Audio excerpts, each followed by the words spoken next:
Ubuntu 26.04 has officially landed, and today we're going to walk through how to upgrade from 24.04 LTS. But before you rush into it, there's something important to understand. This isn't just a small update. If you're coming from 24.04, you're skipping across multiple releases from the last 2 years, which means real changes under the hood and not just a few minor tweaks. I'll show you how to upgrade, and we'll also take a quick look at what's actually new so you know what you're getting into. All right, let's jump in. Let us start with the upgrade process. Before you do anything, a couple of quick but important steps. Back up your files, your documents, pictures, anything important. You can use Timeshift, Dejadup, or just copy files to an external drive. After you're done with backups, update your system. This ensures your 24.04 setup is fully up to date before moving forward. If you want to know the version of Ubuntu you are using, you can use this command. To upgrade the system, you can use the graphical interface, the one that I just closed, but I prefer the terminal myself. Just use the following commands. Now let's talk about something a lot of people don't want to hear. Ubuntu is getting a bit heavier these days. The recommended specs have quietly climbed up, and now the comfortable setup looks like this. A 2 GHz CPU, around 6 GB of RAM, and at least 25 GB of storage. Can it run on lower specs? Yeah, absolutely. Ubuntu will still start on older machines. But will it feel good? That's a different story. You might deal with slow boot times, laggy animations, apps taking forever to open. Basically, not a great time. So if you're on older or low-end hardware, this might not be the upgrade for you. In that case, you're better off going with something lighter like Ubuntu or Lubuntu. Same Ubuntu base, just way easier on resources.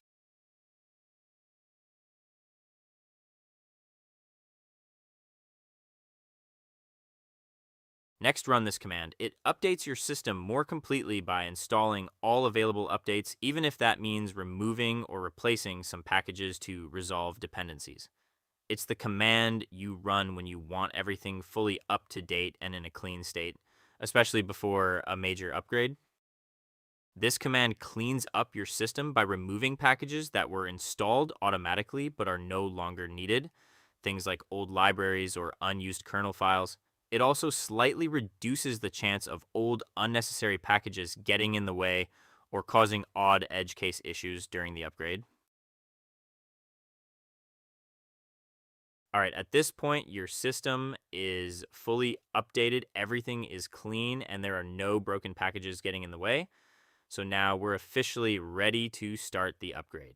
All you have to do is run this one command. The D flag at the end of the command simply tells Ubuntu to look for the newest available release, even if it hasn't been officially offered to your system yet. You use it when the upgrade isn't showing up, but the new Ubuntu version is already out. You will now see the welcome screen for Ubuntu 26.04 LTS Resolute Raccoon. Your system has successfully detected the new release. Just say yes and begin the upgrade process. Once the upgrade starts, just be patient. It can take a while depending on your internet speed and system performance. Your machine is basically reinstalling large parts of the operating system. So should you upgrade to Ubuntu 26.04 right now, or should you wait a bit?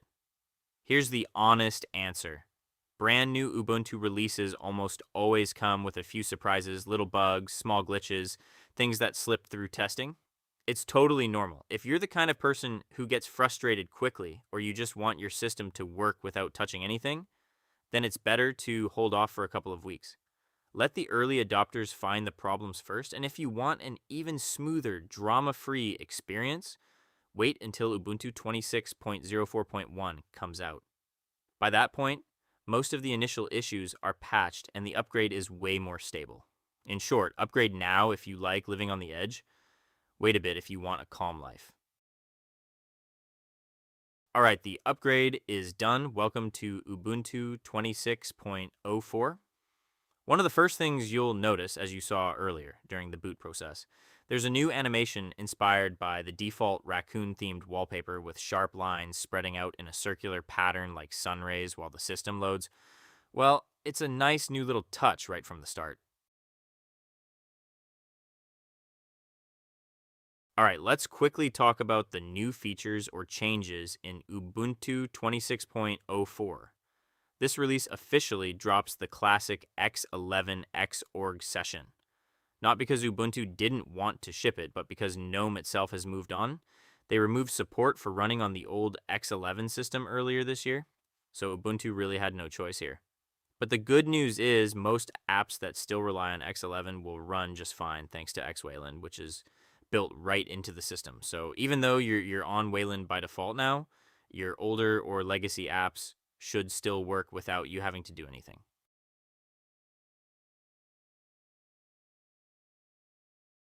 When you first land on the desktop, Ubuntu 26.04 looks like Ubuntu 24.04.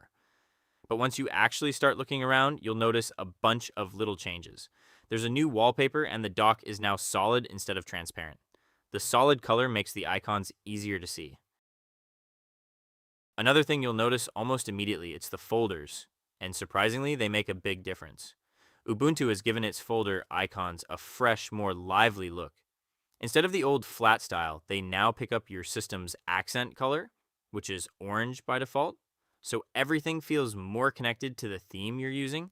It's one of those details that just makes the desktop feel more alive without you having to tweak anything.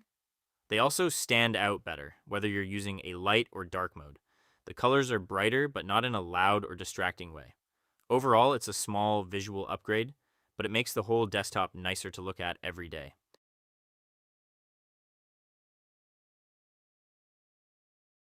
Ubuntu 26.04 LTS comes with GNOME 50, and that's actually a pretty big deal. The previous LTS, Ubuntu 24.04, was running GNOME 46, so this isn't just a small update, it's a jump across 4 major versions. Some of the improvements are subtle, but they add up over time. Little things like better performance on Wayland, more consistent design across apps, and smoother transitions make the whole experience feel modern without being confusing. So even though Ubuntu itself might look familiar at first glance, this GNOME jump is one of the main reasons it feels like a noticeable upgrade in everyday use. As you can see here, one of the standout upgrades in Ubuntu 26.04 LTS is that it comes with Linux kernel 7.0. Now, the version number itself isn't what matters most, it's what comes with it. A newer one means Ubuntu can understand and work better with newer hardware. Compared to the older kernel in 24.04, this gives you better driver support and fewer compatibility headaches. In real life, that means things like newer Intel and NVIDIA hardware just work better out of the box. Less tweaking, fewer driver issues, and a system that feels ready for both current and future tech.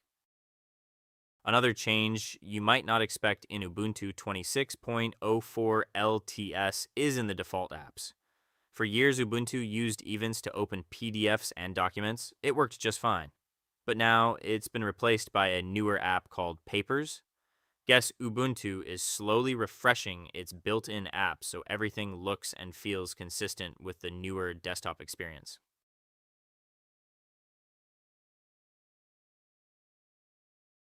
Even the image viewer has changed. The old Eye of GNOME has been replaced by Loop. Well, you can still open, zoom, and browse images like before, and Loop feels a lot more modern.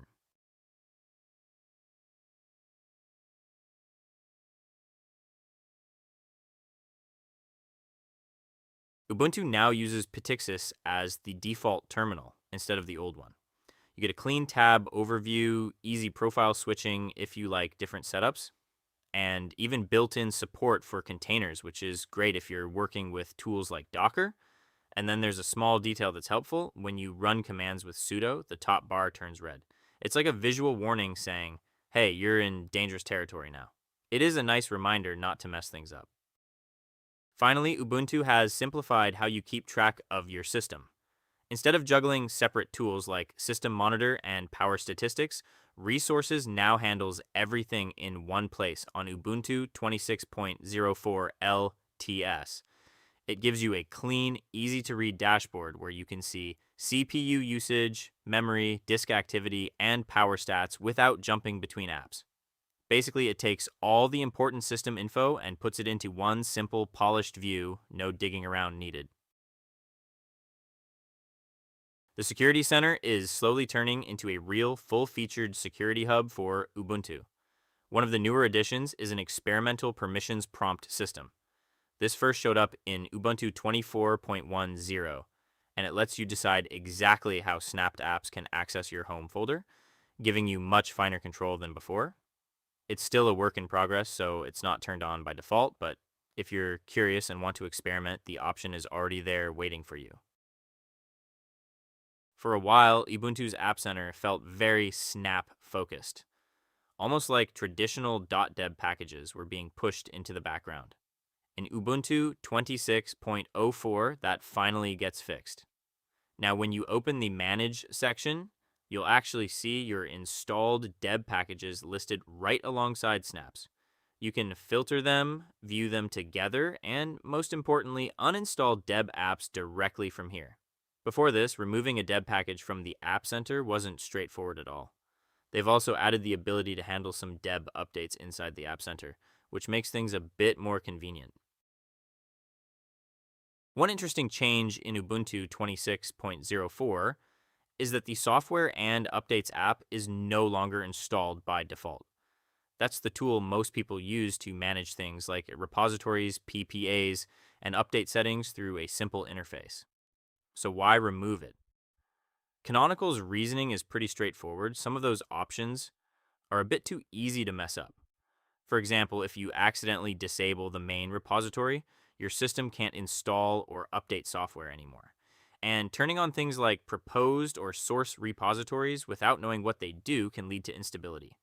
Instead, some of those settings, like Ubuntu Pro, have been moved into the Security Center, while the more advanced stuff is still available through the terminal. Nothing's really gone, it's just less exposed by default. And if you do want the old app back, no problem, it's still in the repositories. You just have to install it yourself.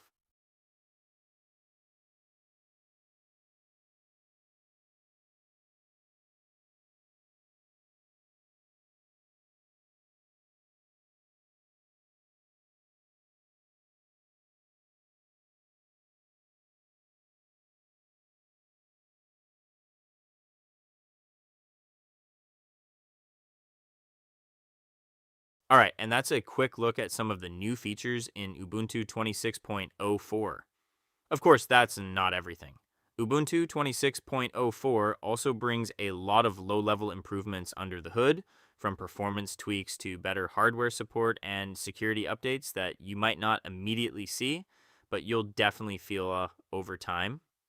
If you enjoyed the video or found it helpful, drop a like and let me know in the comments if you're upgrading or sticking with your current setup. And don't forget to subscribe for more Linux content. Thanks for watching, and I'll catch you in the next one.